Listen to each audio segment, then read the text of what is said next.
Sony, this shit doesn't work. It doesn't work.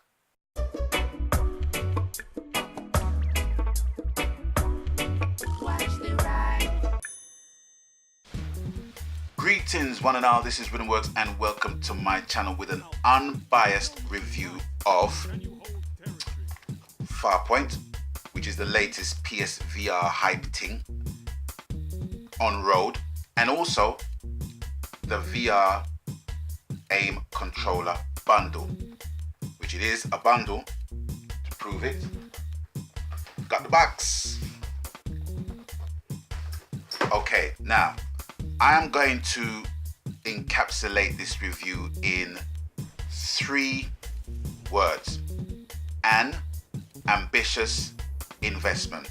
Very ambitious. In relation to the game, it is simple. It is basically a game about you crash landing on Mars, let's say, and you're basically killing arachnids. That's all there is to it. There is a backstory to it. I won't even go into that because you surely must have heard about it, know what it's about already. So I won't even go too deep into that. But basically, you're more or less on a planet and you're killing arachnids. That's it. That is it. Okay? Now, the ambitious investment part of the sentence is down to the controller.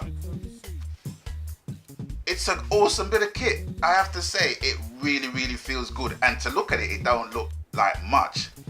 But in the game, it's like you forget the design of this and you actually feel like you are handling the gun in the game. I can't explain it, but that's how it works. That's how it works.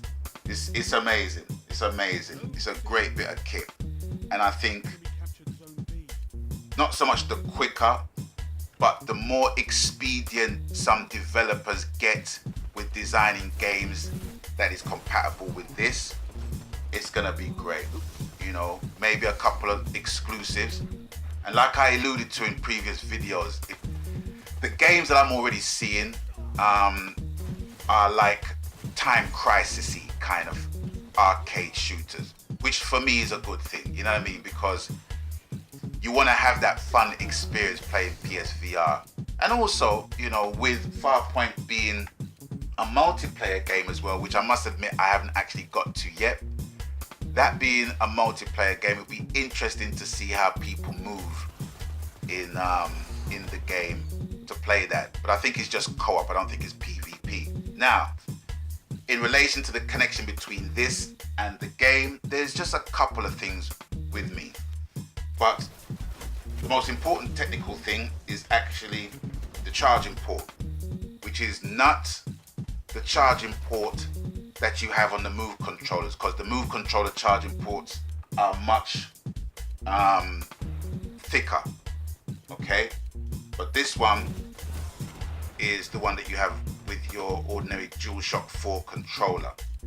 So that's how you can tell that this is some new shit on the block, okay? Now, the thing about me and shooters, right, is that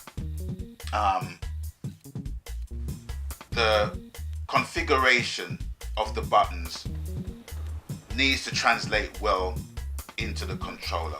So as you can see, we have the left, well, I would call it the left analog stick.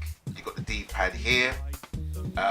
You've got the share button.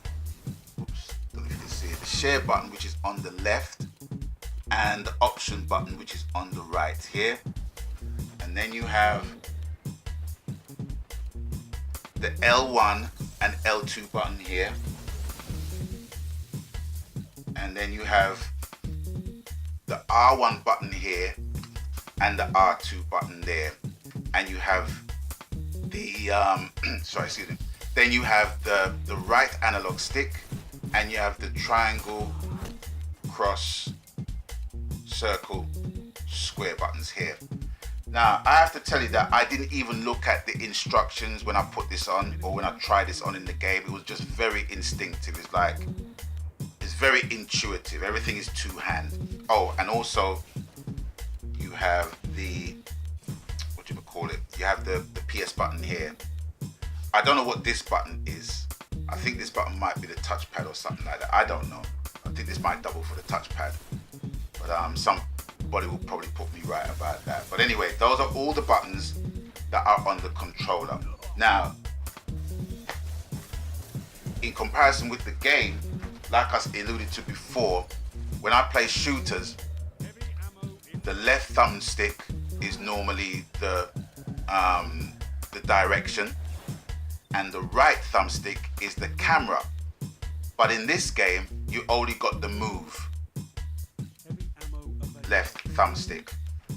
This is more or less redundant in the game, which is a shame really, because if you were able to use the camera on this, you literally can just you can just stay in one position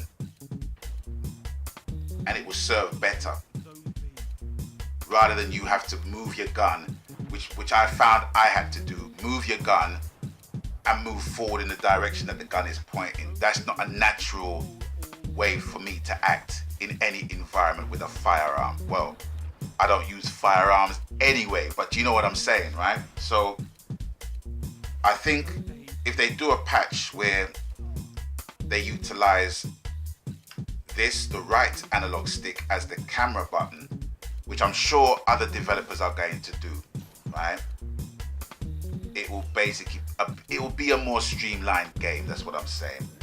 But overall, I have to say, I'm liking this a whole lot. I'm liking this as a peripheral. I'm liking the design. I'm liking the feel. It actually feels, if you close your eyes and you basically hold it, it feels like a gun. Do you know what I'm saying? So you can imagine when you're in a game and you're holding a gun in PSVR, you forget about the shape of this. You know what I mean? So the design, I have to say, is spot on. It's spot on. And that's pretty much it. The game, it's a cool game.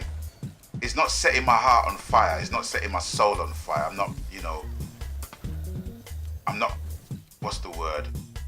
I'm not gushing about the game. It's a cool game.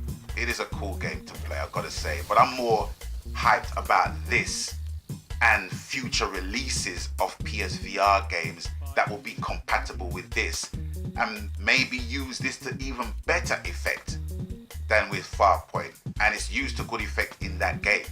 Just the camera, just the lack of camera. That's it. Okay? But that's it. That's all I have to say in relation to this bad boy. Played it for around an hour and a half last night. So I pretty much got the gist of what it was basically about. And yeah, it's an ambitious investment. To me, it's a worthy investment.